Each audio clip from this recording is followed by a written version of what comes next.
हरे कृष्णा। हमारे भागवत प्रवाह में आपका स्वागत है।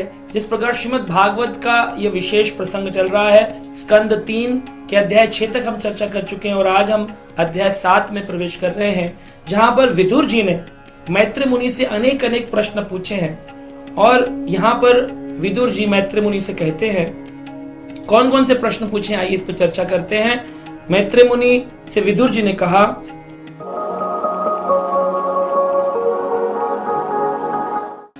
श्रीमद् भागवतम के 7वें अध्याय 36 नंबर श्लोक में, अनुव्रतानां शिष्याणां पुत्राणां च द्विजोत्तमः अनापृष्टम् अपि ब्रूयो गुरवो दीनवत्सलः।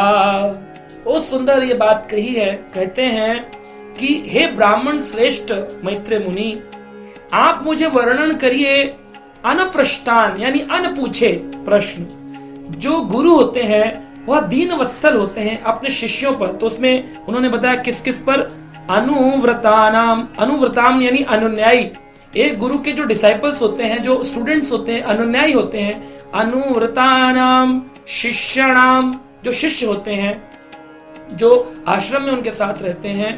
पुत्राणाम, पिता का कर्तव्य है कि पुत्रों को, गुरु का कर्तव्य है कि शिष्यों को, और लीडर का कर्तव्य है कि उसके अनुयायियों को, नेता का कर्तव्य है कि वो अनप्रष्टानाम, अनपूछे प्रश्न अपने आप विचार करे कि इनके मन में क्या प्रश्न हो सकते हैं और उनको उत्तर दे। गुरु दीन वत्सल है, क्योंकि गुरु दीन वत्सल है।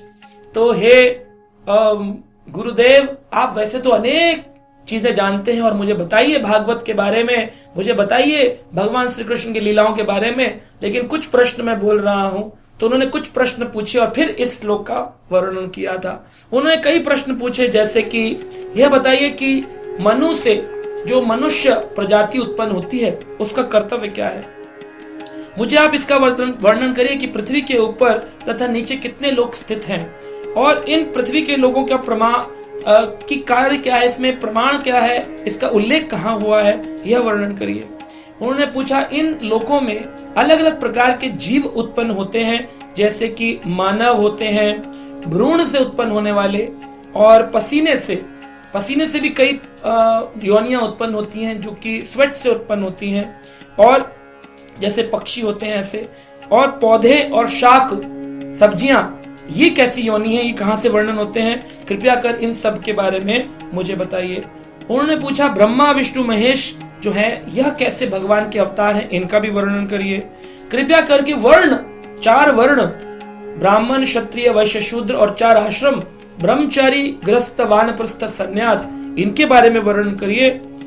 तो इस प्रकार उन्होंने कई प्रश्न पूछे।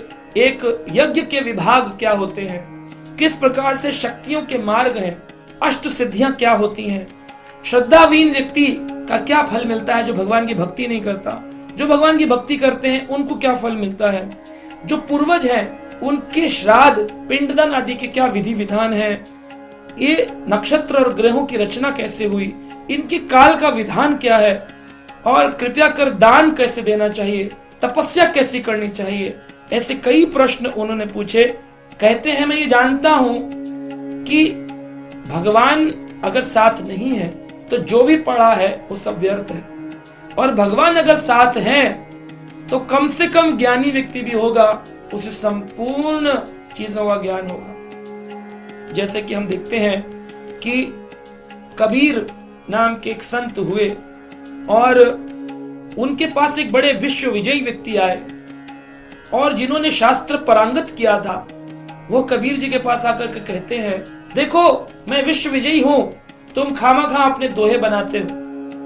और इस प्रकार उन्होंने उनको बोला, और वो विश्व विजयी व्यक्ति अपनी माँ के पास गया और बोला, देखो माँ, मैंने विश्व विजय प्राप्त किया है, शास्त्र अर्थ में सबको हराया है। उन्होंने कहा अगर तुम कबीर जी को हरा दो तो मैं जानू। तो कबीर के पास बनारस में वो थे, काशी गया और जाकर के कहा, कबीर लिखो तुम हारे और मैं जीता, नीचे साइन कर दो।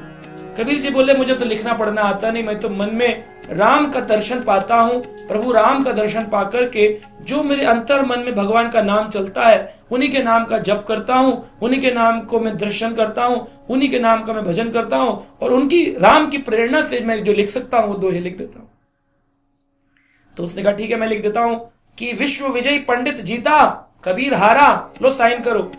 तो उन्होंने शाही में डुबो के जितना आता था कबीर, बस अक्षर थोड़े बहुत जानते थे वो लिख दिया। आया बोला माँ देखो कबीर हार गया।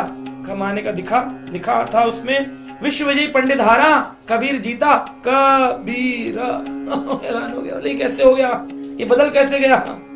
वापिस गया, ए धोखाधड़ी करता है, बदल इसको लिख दोबारा से। पहले भी आप ही ने लिखा था, पुनः आप ही लिख लीजिए।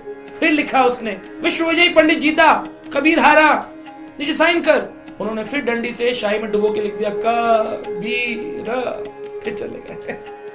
कई बार ऐसा हुआ, वो बार बार बदल जाता था। उसकी माँ बोली क्या कर रहा है, कबीर से पूछता क्यों नहीं, इसके पीछे क्या कारण है। कहा बताओ कबीर जी इसके पीछे कारण क्या है।